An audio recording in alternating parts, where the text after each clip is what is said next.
Okay, let's hope this holds on. I'm going to talk on a subject I've been working on for some years, which is the relationship between art and outreach.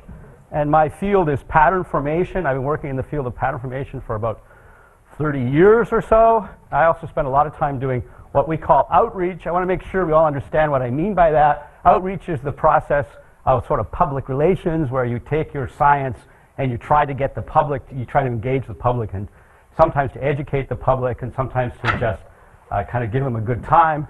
Anybody who's ever tried doing outreach, you put on like a science open house or a lecture or something, you know that you typically don't end up speaking to a very wide audience. The same 20% of people come to all science outreach lectures, and they're very keen, but you never reach the other 80%.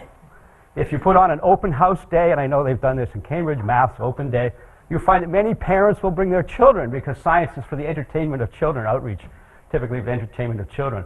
So one of my purposes was to expand the audience that you can reach with outreach by using art to do that. This is a partial list of all the people whose work I'm going to show very quickly through the talk, and they're from all over the place. Some of them are scientists, but many of them are not scientists. This is an icicle, which we'll come back to. So my real simple idea a few years ago was to take scientific images, which I've produced in the laboratory, and also natural patterns that I recognize using my pattern formation eyes. Wherever I go, I see patterns because I'm sort of trained to notice patterns all the time. And I'm going to take those and basically present them as art, okay? Almost, in many cases, unmodified. And then I'm going to get away with doing that by using the excuse that this is outreach. So when I'm speaking to the art world, I say that this is art we're doing, and when I speak to my department chair or anybody else, the insider scientist, I say, don't worry, this is all outreach. But it's really exactly the same thing. You do the same thing for both kinds of people. So to get away with it by calling it outreach and basically rebrand or repurpose my stuff as art. And I'm going to tell you about some gallery shows that I've done, some artist workshops that I've run. I'll tell you about something called the ArtSci Salon, which we run at the Fields Institute, some initiatives of open data, and finally some musical collaborations that we've come to work on. Now, the question a minute ago was, oh, how do we get this asymmetric art to science dialogue going? I'm just going to identify the two. I'm just going to say what I do can be viewed as art as well as being science. So, and the reason I believe this deeply is that my motivation from the beginning of my career has been basically aesthetic. I am interested in pattern formation because I love the beautiful look of it. Yes, I like the mathematics, yes, I like the physics, but really, being honest with myself, and in front of this audience, I think I can be honest, what had me was the day I saw this happen in the laboratory. I was supposed to be working on a laser physics experiment, a completely different experiment. I put a voltage across a liquid crystal, and it began to do this, okay? And I immediately recognized that this was compelling and interesting. This is actually electrical convection in the thin smectic layer of liquid crystal. The reason the movie is kind of blotchy is it's transferred from VGA. I made the movie way back in 1990 when it was rather difficult to make movies. And essentially the moment that I saw this happen changed my life, and I cannot be unemotional about it. This is, for me, this is something here, okay? And, I admit this. This is not, my interest here is not just the maths and all that. It's because I saw this thing. And, for me, that's the motivation. And that motivation has carried me in the field all this time. So I make art out of this very same phenomenon. Here's an art piece, which is a photograph of a similar convection experiment, but a still photograph. The colors are caused by interference. It's like a soap film. This is only about 1 millimeter across. It flows, but you don't need to know anything about that to appreciate this picture. I think this is an interesting and compelling picture without knowing all the backstory, okay? So I claim, and you can disagree with me if you like, that people trained in this field, in the field of pattern formation, the mathematics or the physics of pattern formation, have an aesthetic which they mutually understand when they talk to each other. It's not quite the same as the aesthetic of other fields of physics or mathematics.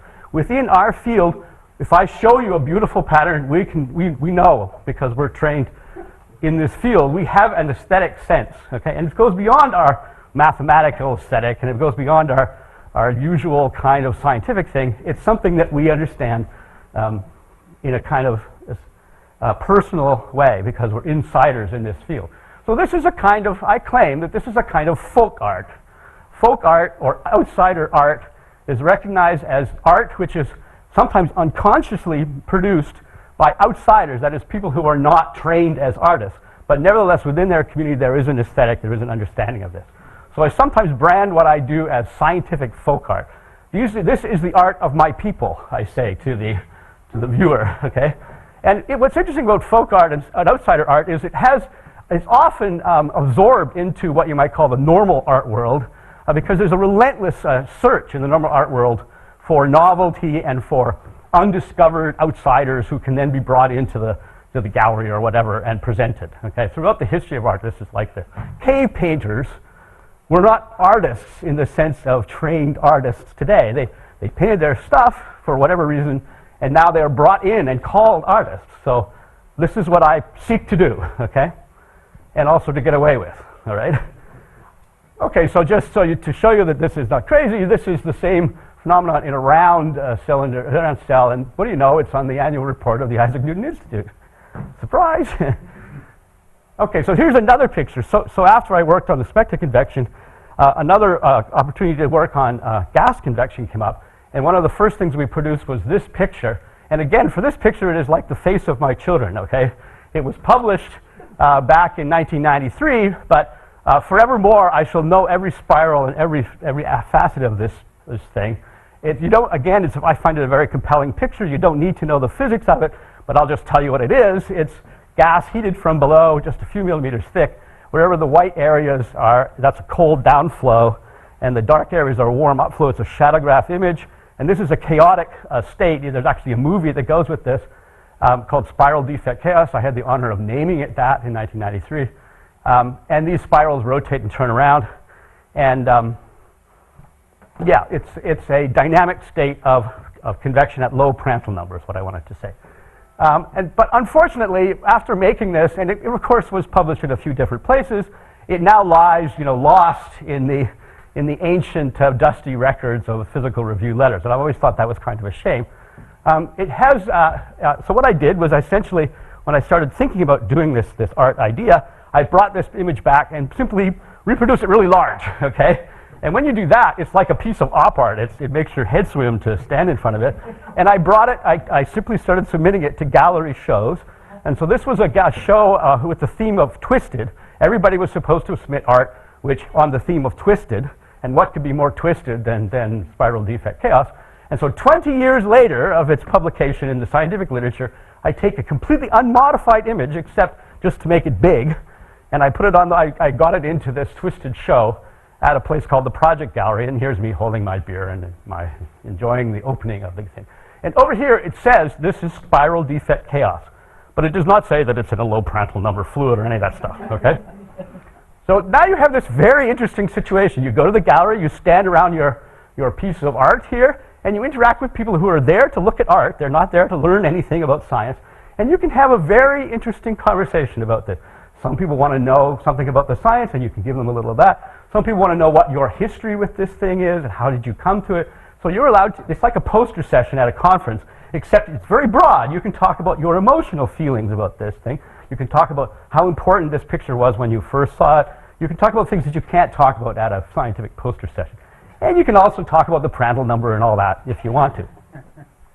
But I didn't have the courage, in some sense, to take this step for 20 years, okay?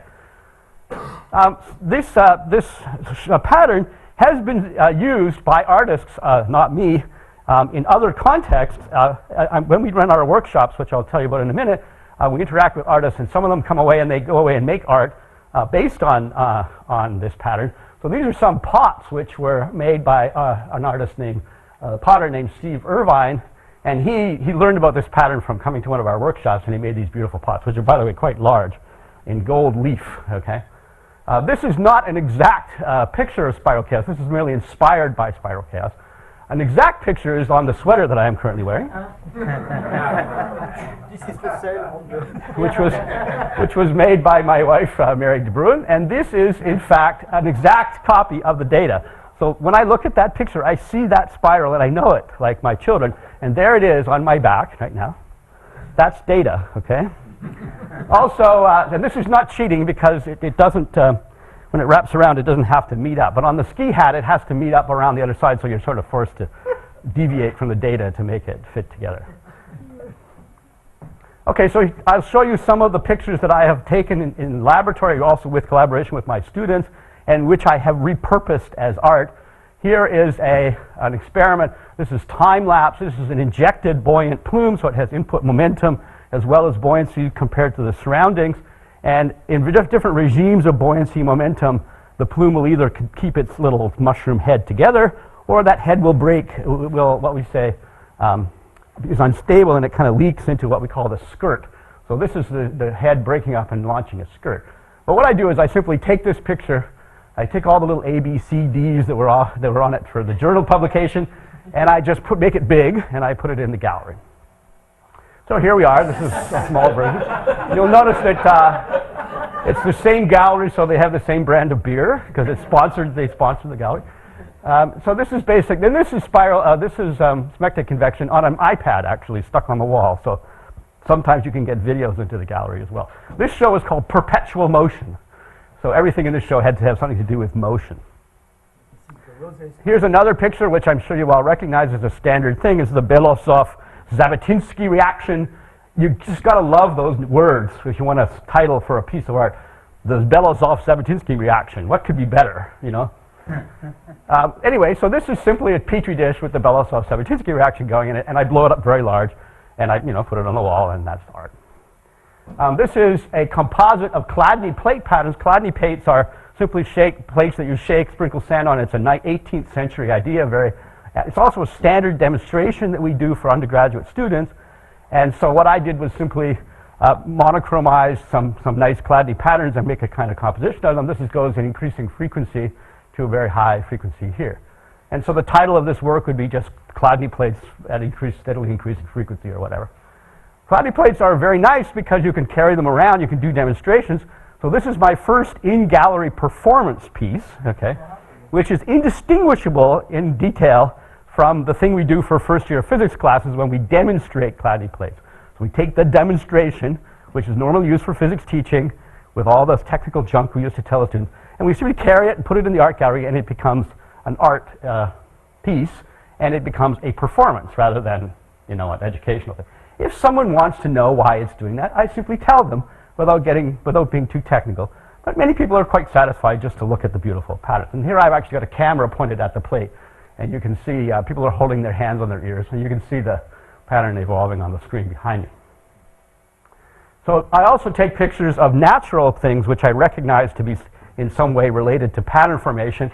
This is a cob of corn. Can we get the lights a little bit lower?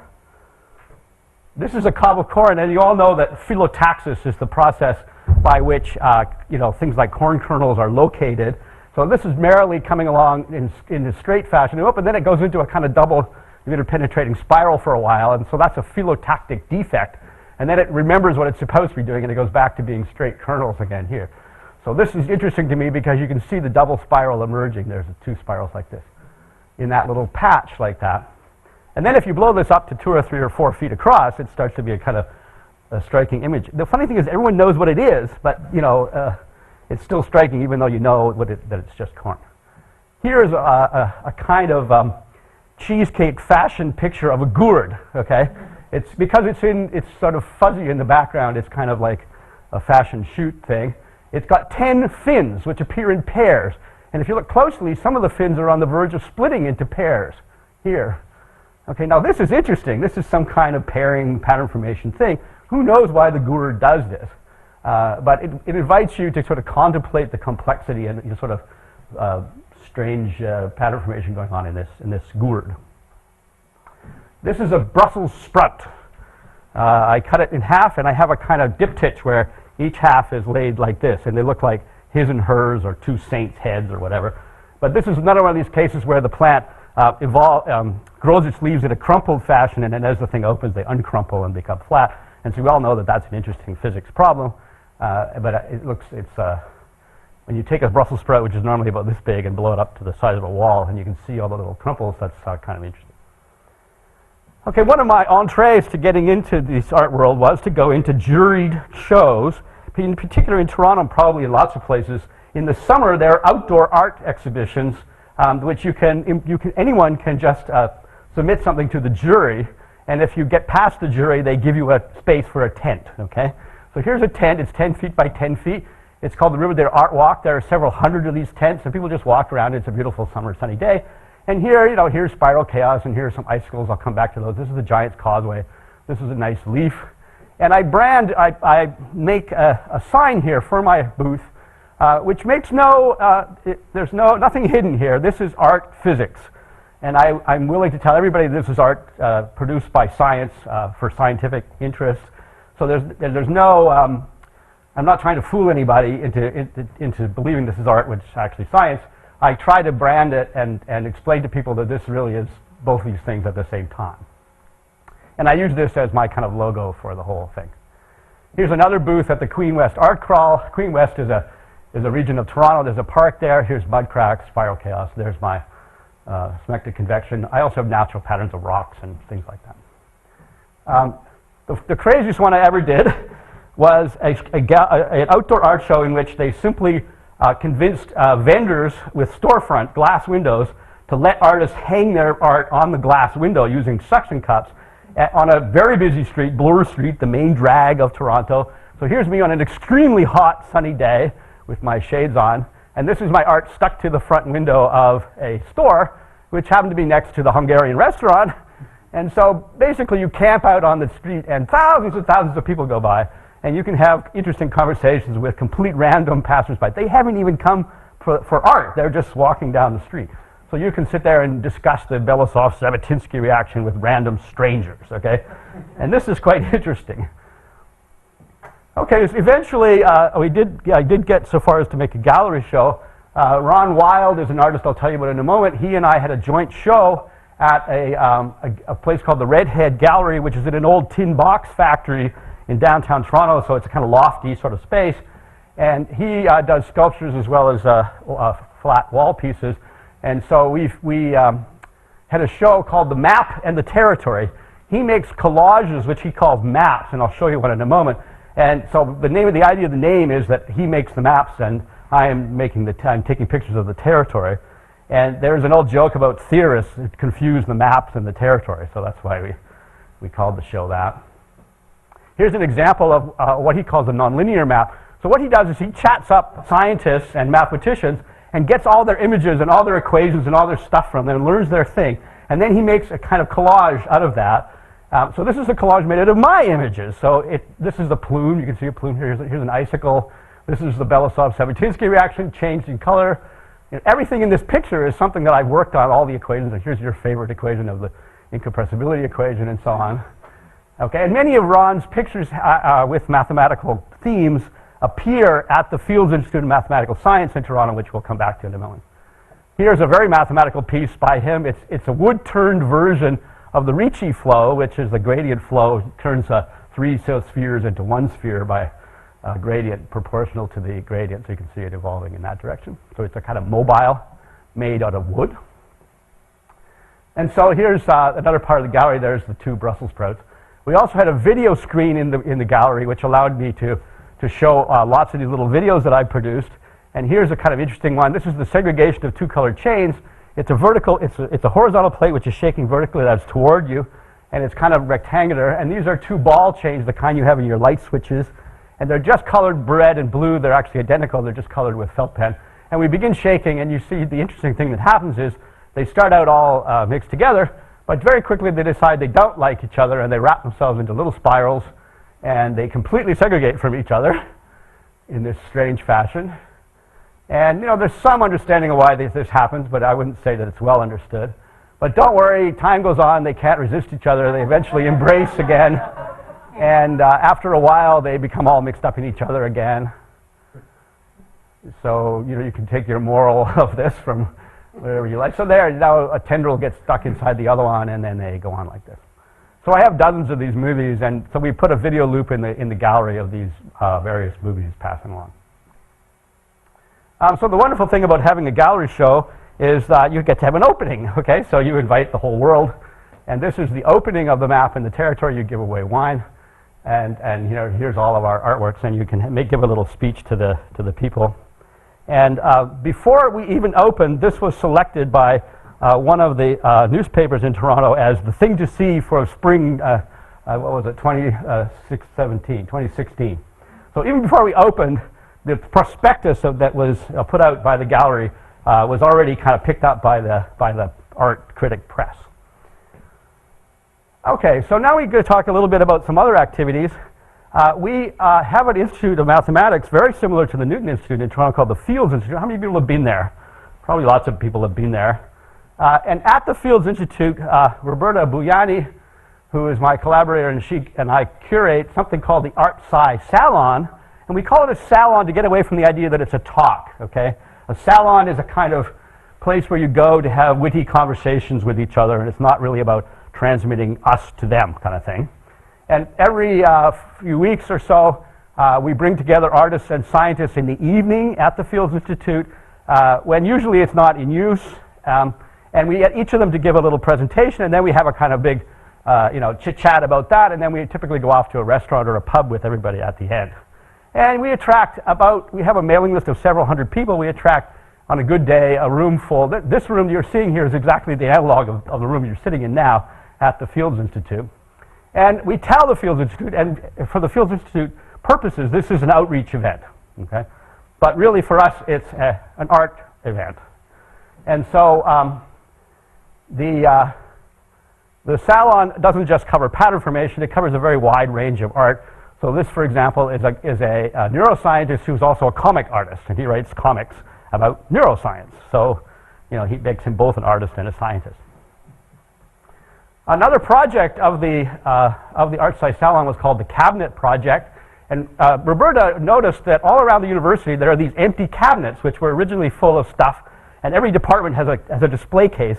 But since everything's online now, people typically don't have any time to put anything in the cabinet, so they're typically empty or full of junk or just something that's been there for years.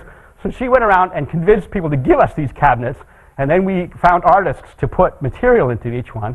And this is just an installation called Coaxing Coxeter by Catherine Baudet. And what she did was she took the Coxeter collection of mathematical models, and in a very Darcy Thompson sort of way, she mashed up different shapes, horns and shells and teeth and spheres and so on, and made a kind of cabinet of curiosities. Here's like a horn, and there's a horn for a record player, and here's shells. And I like this one. This is a piece of the Coxeter collection of mathematical models, compared to stones with lines and so on like this. So another thing we were able to do as part of the ArtSci Salon is to use the gallery show as the venue for a talk or a salon event. And this is Professor Carrie Delnacki-Vares, who's a soft condensed matter physicist from McMaster, and he was brought to the Redhead Gallery, and we had a salon event in the gallery. So this is a physics talk in an art gallery, okay, for art people, basically. And so he talked about soft matter physics in a very sort of outreachy sort of way, and we were able to brand this as being an institute event outside of Fields, but in this rather well-known gallery. We've also run workshops in my laboratory where we put out a call to artists. They submit what amounts to a prospectus of their work, and then we pick the most interesting 10 or 15 or 20 artists, and we have a weekend, which I don't tell the university about. I don't do anything. We just open the door, and they come in on the weekend, and we set up hands-on activities for them to work on, demonstrations in my laboratory, and then we also have guest speakers, guest scientists, and then all of the artists are also invited to present their work. It's important that both the artists and the scientists talk to each other at this meeting. And so here's me demonstrating the Chladni plate. And here's the guest scientist was Robert Degenau for this particular one, you may know. And what do you know, we're looking at caustics. We were talking about caustics before. To give you an idea of the kind of people who come to this is Evie Goyen. She's a rather famous pianist in Canada. And so, she was one of the participants.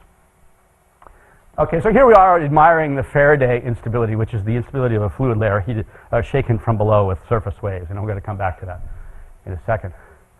Okay, then as a kind of separate thing, I've fallen in with a number of musicians and done musical collaborations with them. And what I'd like to, first one, I'm going to tell you about three of them if I have time. Rob Godwin is from the University of Hertfordshire, which is actually just down the road from here. Is he here? No, he's somewhere out there online watching. He and I worked on capturing images of the Faraday instability, and he used them as part of a short work called Faraday, a sort of sound poem which was part of a concert hall performance for a longer piece. And I'll just play you just a snippet of it.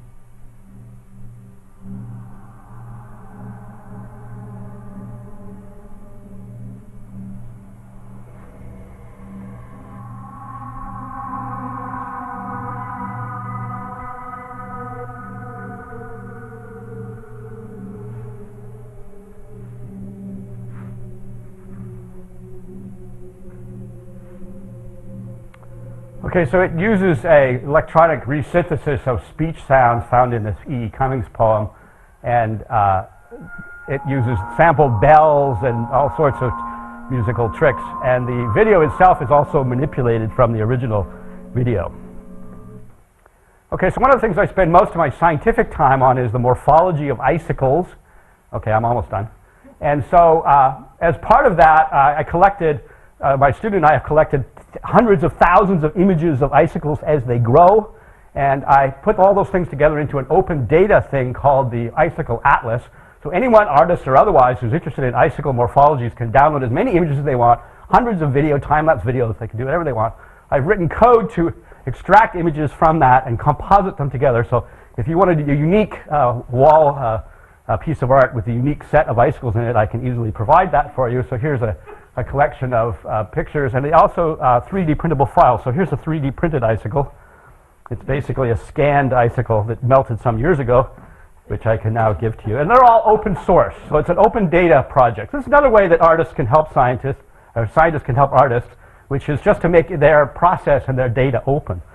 And so this data was used, and in particular this icicle, the left side of this icicle, which is rather ripply, was sampled as part of the experiment, and it was used by a composer who I worked with named Jimmy LeBlanc from Montreal, and this is what the data looks like. This are the ripples on the side of the icicle, and my role was to make this into a format that his musical composition software could read. I think it's Max MSP, so I pass it to him, and he makes a sonogram of it, and then he translates the sonogram into musical notation, and then he works his process, his composerly process on this, and then he scores it for a large orchestra, which was actually ironically called the Continuum Contemporary Music Orchestra in Toronto, and they're quite famous. They have a number of records, and there was an event in 2015 at which this was premiered, and the whole piece was called Ice, and there was also a video installation and projection and other things that I don't have time to talk about, but this orchestra played a piece based on the waveform of the ripples of the icicle, and I'll play you a little bit of it. I warn you that it's not easy listening, maybe.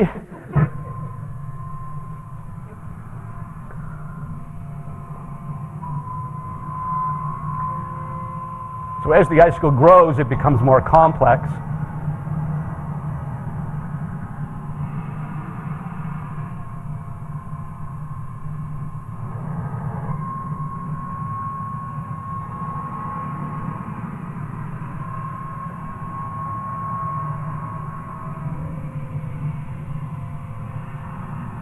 Okay, so you get the idea.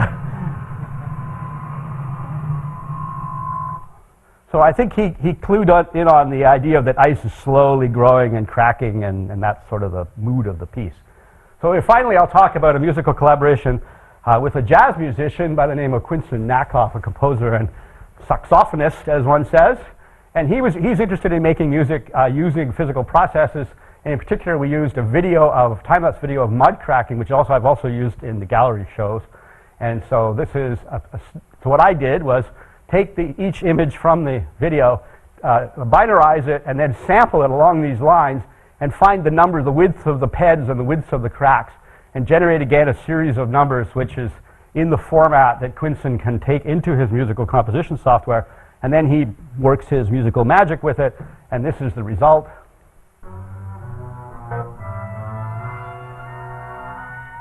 This is him here.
So you see the complexity increases with this cracking, and finally the cracking takes over.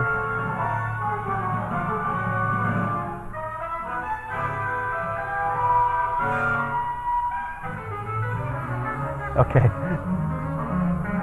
All right, so you get the idea. It's called winding tessellations. It's called winding tessellations, and that was the Turning Point Ensemble conducted, and there's a whole list of people. And that premiered at the Vancouver International Jazz Festival this summer. In conclusion, I claim that pattern formation can be art itself. And a pattern formation person can be both an artist and a scientist at the same time. It can be used to create for other people to create art, and it can also just be used as a place to start interesting conversations. And all of these things function equally as outreach and art. Art can be outreach, and outreach can be art. Thanks very much for your attention.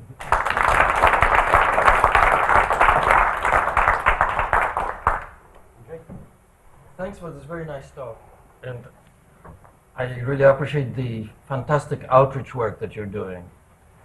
And I appreciate it particularly because I'm also trying to do some of it in my own little town of Boston. And you're doing it so much better and so much more effectively on such a big scale. However, I'm waiting for that. The English word is but. However, it's all I want to crap. put a certain proposition Yes. here, that there is a difference between something being artful and something being art. And you know, I spent some time working with art historians. And here's what I've learned, is that the basic difference, the Mimi and others talked about difference and similarities between art and science. But the basic difference is this sort of necessary, I would like to suggest, element of art is intention. The word art and artificial come from the same root. Jackson Pollock invites nature to play a role in his painting. Siqueiros uses certain instability also. Manuel Vega, who is sitting behind me, uses diffusion process as part of his painting. But in each of these cases, there is a very strong element of intention, of concocting a certain situation which is intentional. When you take a broccoli and you cut it in half, it's very artful and nice and interesting, and I like broccoli in various ways, and also in eating it. But it is not intentional in the same. It's not intentional. Brussels sprout, but it's not intentional in the same way.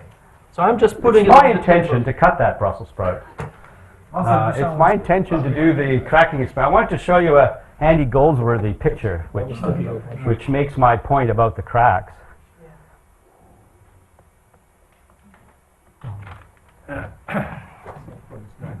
If I can find a picture of it. Here. I like this picture. That's not my picture, that's Mr. Mack's picture. So here's a rather famous piece of art by Andy Goldsworthy. Oops. And it's basically a mud crack pattern. He's additionally manipulated the mud by changing the substrate that the mud is growing on to manipulate the cracks.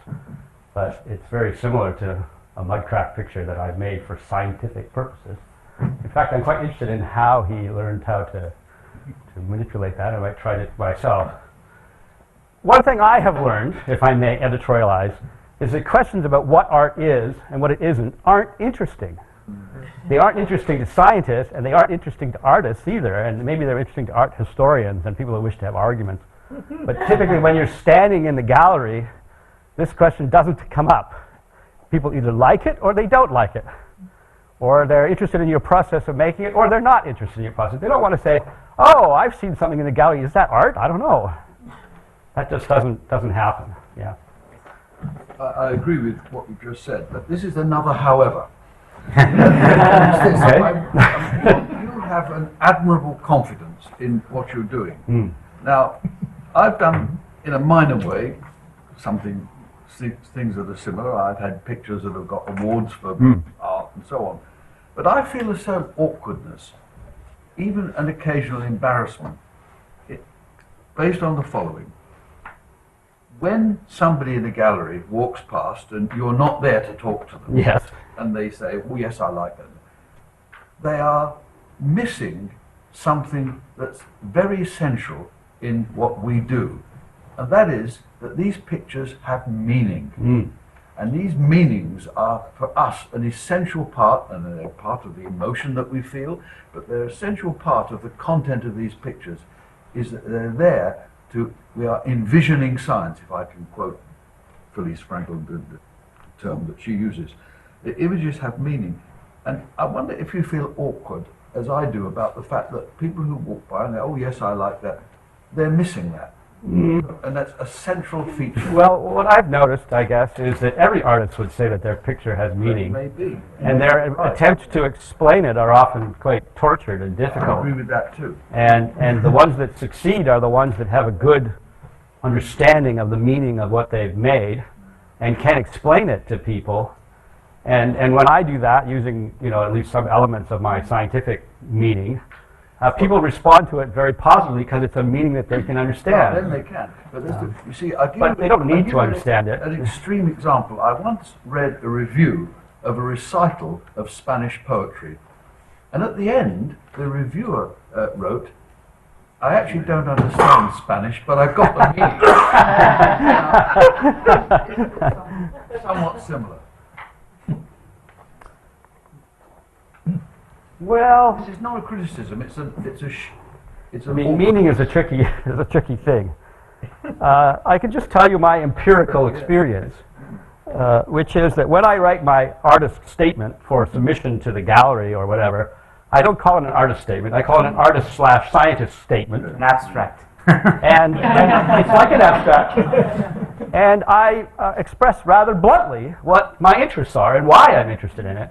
And people, I put it up actually in the tent at the art show.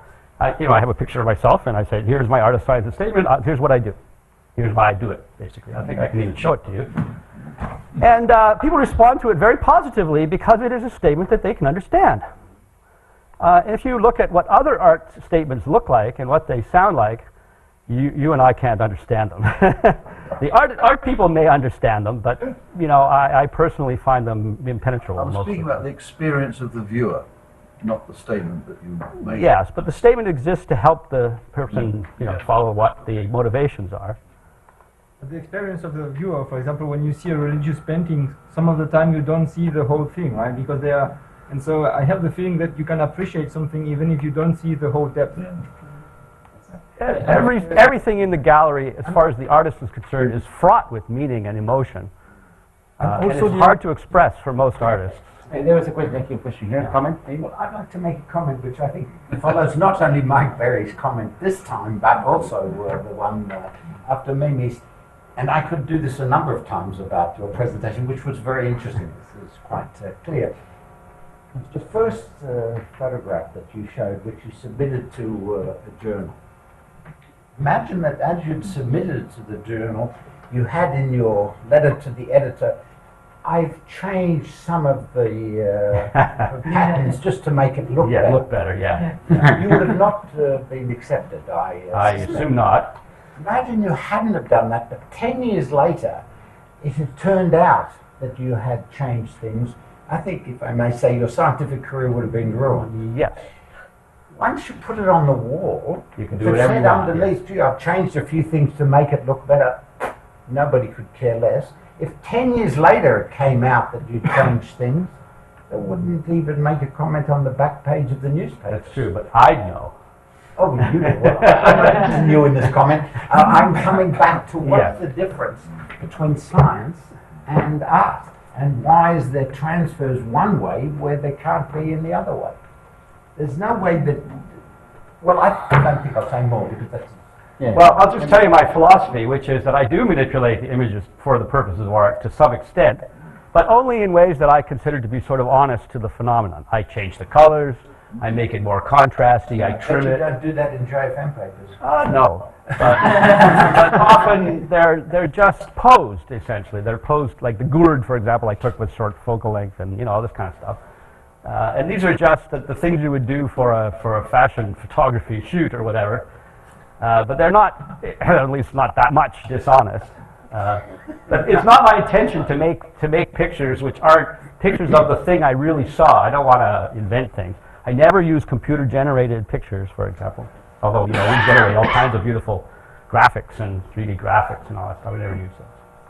Let's take a couple more questions. Maybe but Defend me. to the debate is that first even a scientific image, it means much more than what is the intention, the scientific intention of this image that has been taken to make a proof of a particular thing. So we are also touching and constructing a space that is much bigger than the one we are able really to construct in a solid way, so to span or to measure with the scientific tools. So we are touching it's like poetry, the meaning of the world with these particular things. This is what you will look at first, but it will give you much more than that. So even an image is like that. And then to me there is a mistake to pretend ever that we are outside the piece, that we have no intention as a scientist. So when we choose a photograph, of course we never touch or change or move a line, but when we choose, you select, the way you write the equation, all that is intentional. So in a way we should claim back that all that is creativity, in a way that this is our part of the imagination. So even the way we represent the operator, the way we maybe not, and then it's a choice to use the way you have put the equation, but there is many way of getting this equation that is represent the world that you have inside you. So in a way we should claim back to me this non-objectivity, or the fact that we are exploring something that is much larger, and what we are saying is more than what we are able to prove. Right. There's more in the picture than is in the paper about the picture. Yes. There always is, yes. But we should accept to have intention. We're in the mid. We're cutting the coffee time, but I think the conversation is actually very interesting. I don't know, boss. What should we do? Should we? You're the chair. Okay. There's three more people, and then we go to coffee. How about that? Please.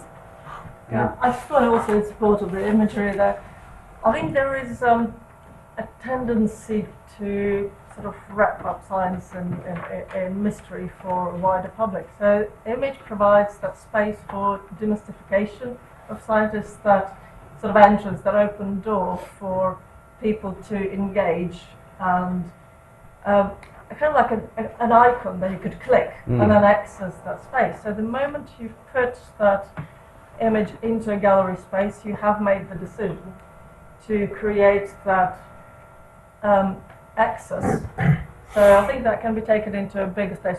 At which point that access between the public and the intention becomes art.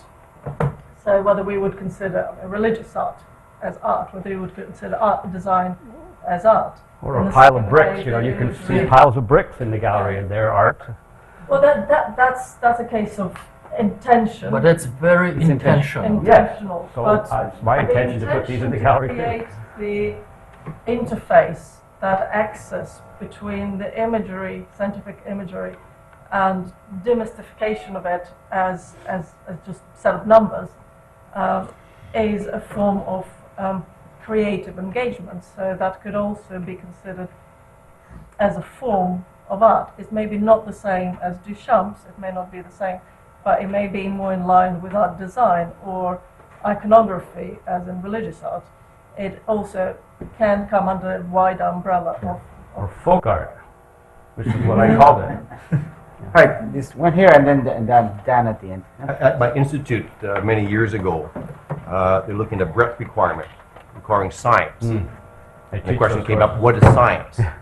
And many departments outside of science and technology submitted their courses. They said this from anthropology, even physical education had submitted this called science. And as from the science faculty there, I said, no. We got science. We define what science is within science and technology. Monopoly on that word. Right. So when you say what is art, to me, if someone asks me what is art, I would say I don't know. I'd be interested in what an artist would say. Do they consider this art?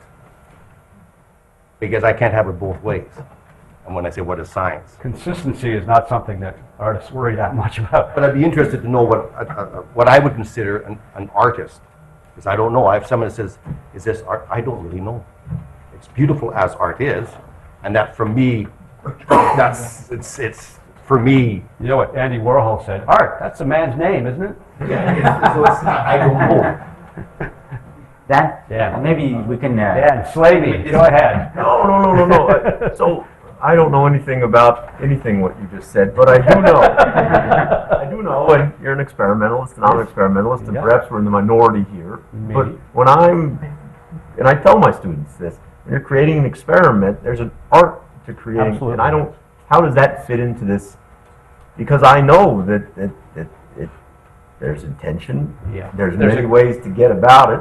Go There's a about clear it. point of contact at the level of technique. I, as an experimentalist building a gadget, have a very good rapport with an artist building a rather similar gadget, and I've talked a lot to such artists. I can't paint, but I know how to screw stuff together and make motors run and so on. And then there's another kind of artist who makes demonstrations for science centers like the Exploratorium. The Exploratorium is full of people who consider themselves artists, who make gadgets, machinery, that demonstrate some kind of science on the floor, and they're comfortable with this blurry region between the artisan who knows how to build something, the artist who has some artistic purpose, and if you like, the experimentalist who's building a thing. I tried to convince the Exploratorium to build an icicle growing machine, and this winter I'm working on an icicle fountain, which is intended to be an outdoor art piece which grows icicles spontaneously in the cold winter, as a fountain. So, and this can be thought of as either an art piece or a scientific experiment or a sort of a science center hands-on teaching art demonstration. They're all the same thing. And at the level of construction, the people who build them can all talk to each other, and we're all building them the same way, and we all understand each other well. So that's a point of contact at the experimental level, if you like. I feel I must say something because I'm one of the few artists sitting. Good, and good. I feel strongly that you probably want to hear what an artist has to say about this. And I think that the problem maybe is that we're trying to merge together two different things, which is art and artist. And it's the quality of the artist as a person, our emotion, our intentions. And it took me years, because I was first trained as a scientist, and I'll talk about this more this afternoon, to even dare to say I'm an artist. It was like a really scary thing to do. It was a very slow process coming round to the point where I could be comfortable talking about being an artist. And so it's an inner transformation. It's like a kind of personal journey that you make to become an artist. So I'm still at the when folk you artist look stage. at something, you may not, it may be irrelevant to ask who made it, or it may be very relevant to ask who made it, but it actually the question is it's the person that made it. That's the key thing. That's that the art is in the artist himself or herself. Well, I've told you why I do this. Exactly. So in a way, you've not scientific, You're not really really. an artist in that sense. That you're a very incredibly effective communicator, and outreach is in itself Outreach, a very valuable yeah, outreach thing is a to big do. part of it, but also, frankly, I feel that science is a bit of a straitjacket sometimes. I have a beautiful image, and I have to write a whole JFM to get it into publications. Look at that. I'm going to put it into, you know. You're struggling with that still. Yeah, I have just a very short comment. And I should ask, how many of you have seen the one-woman play Signs of Intelligent Life in the Universe with Lily Tomlin? There's a line in it that deals with this issue that we're talking about. She plays all the characters, and one of them is a homeless woman who has a shopping cart. And she talks with extraterrestrials, and she plays the role of the chorus in a Greek play where she comments on what's happening. And one of the things that recurs throughout the whole play is she's trying to explain to the extraterrestrials what art is. And they can understand all kinds of other things about it. And she has in her cart a postcard of Andy Warhol's tomato soup. And she has a can of tomato soup. And throughout the play she goes, soup, art, art, soup. And they never get the difference. Well, let's have some coffee. So Brussels sprout farming.